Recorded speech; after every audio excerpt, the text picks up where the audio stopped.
জীৱনৰ কেইষাৰমান বিখ্যাত উপদেশ যিকেইটা আপোনাৰ গোটেই জীৱন জুৰি প্ৰয়োজন হ'ব। প্ৰথমতে, টকা উপাৰ্জনৰ পিছত দৌৰিব। দেখিব দুনিয়া আপোনাৰ পিছে পিছে দৌৰিব ধৰিছে। দ্বিতীয়তে, নিজৰ কথা নিজৰ ভিতৰতে গোপন ৰাখক। মনত ৰাখিব, যিমান সময় আপোনাৰ কথা আপোনাৰ ভিতৰত ৰাখিব, সিমান সময় আপুনি নিৰাপদ। তৃতীয়তে, কোনো কামক সৰু বুলি নাভাবিব। লঘোনে থাকিলে কিন্তু কোনেও আপোনাক এমুঠি খাবলৈ নিদিয়ে। চতুৰ্থতে, এটা সময়ত সন্তানো তেওঁৰ পিতৃ মাতৃৰ কাষত বোজা হৈ পৰে। সেয়েহে চেষ্টা কৰিব বোজা হৈ পৰাৰ আগতে আঁতৰি যাবলৈ। পঞ্চমতে, জীৱনত বন্ধু বান্ধৱীক কম বিশ্বাস কৰিব, কিয়নো কেতিয়াবা ঘনিষ্ঠ বন্ধুবোৰেও আপোনাক হিংসা চকুৰে চাব। ষষ্ঠতে, মনে মনে থাকিবলৈ চেষ্টা কৰিব আৰু কোলাহলপূৰ্ণ ঠাই এৰি নিৰাপদ ঠাইত বহি আধ্যাত্মিক চিন্তা কৰক। সপ্তমতে, ফেচবুকত কাৰো লগত কমেণ্টত তৰ্ক নকৰিব, কাৰণ ফেচবুক হ'ল বৰ্তমান ইণ্টাৰনেটৰ ডাষ্টবিন। অষ্টমতে, আপোনাক যিসকলে ভাল পায় তেওঁলোকৰ লগত ভাল সম্পৰ্ক বজাই ৰাখক। নৱমতে, মাজে মাজে শত্ৰুৰ লগতো সুসম্পৰ্ক বজাই ৰখাৰ চেষ্টা কৰক, কাৰণ এই পৃথিৱীত সুযোগ বুজি জীয়াই থাকিব লাগে। দশমতে, কিতাপ পঢ়াৰ অভ্যাস কৰক, কাৰণ আপোনাৰ আত্মাৰ পূৰ্ণতাৰ বাবে জ্ঞানৰ কিন্তু আৱশ্যক। মানুহৰ লগত কথা কম ক'ব। চাব, জীৱনৰ আধাখিনি কষ্ট নোহোৱা হৈ গৈছে। কি অদ্ভুত নহয়নে? যিয়ে কষ্ট দিয়ে তাৰ বাবেই কষ্ট পাওঁ। যোগ্যতাতকৈ বেছি কিবা পালে মানুহৰ ব্যৱহাৰ পশুৰ দৰে হৈ যায়।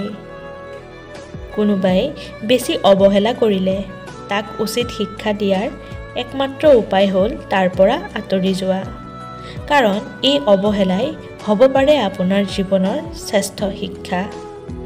সময় লওক, নিজকে গঢ়ক। সঠিক উত্তৰ কামৰ যোগেদি দিয়ক, মুখেৰে নহয়।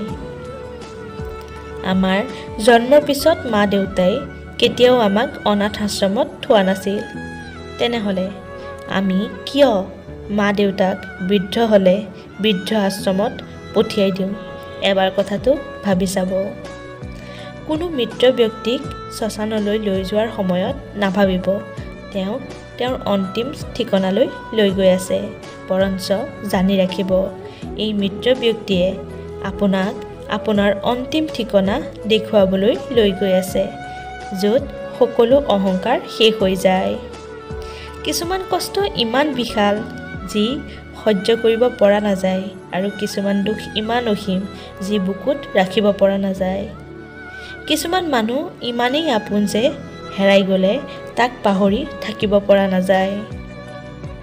যিমানেই মন প্ৰাণ দি ভাল নোপোৱা কিয়, যাৰ এৰি যোৱাৰ অভ্যাস তেওঁ এৰি যাবই।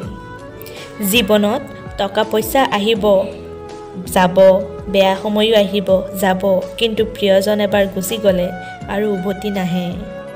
জীৱনৰ সকলোতকৈ ডাঙৰ শিক্ষক হ'ল সময়, যিয়ে প্ৰতি মুহূৰ্ততে শিক্ষা দি যায়। এই স্বাৰ্থপৰ পৃথিৱীত কাকো আপোন ভাবিবলৈ নাই। এই পৃথিৱীত সকলোৱে সপোন দেখুৱাই মাজপথত এৰি গুচি যায়। এয়াই কিন্তু স্বাভাৱিক। কাৰোবাক বিশ্বাস কৰাৰ আগতে অন্তত দুবাৰ ভাবক, কাৰণ আজিৰ যুগত বিশ্বাসৰ দাম কোনেও নিদিয়ে। পৃথিৱীত এনে কিছুমান মানুহ আছে যিয়ে নিজৰ সুখৰ বাবে আনক কষ্ট দিব পাৰে, আৰু এনে কিছুমান মানুহ আছে যিয়ে নিজে কষ্ট পায়ো আনক সুখী কৰাৰ চেষ্টা কৰে।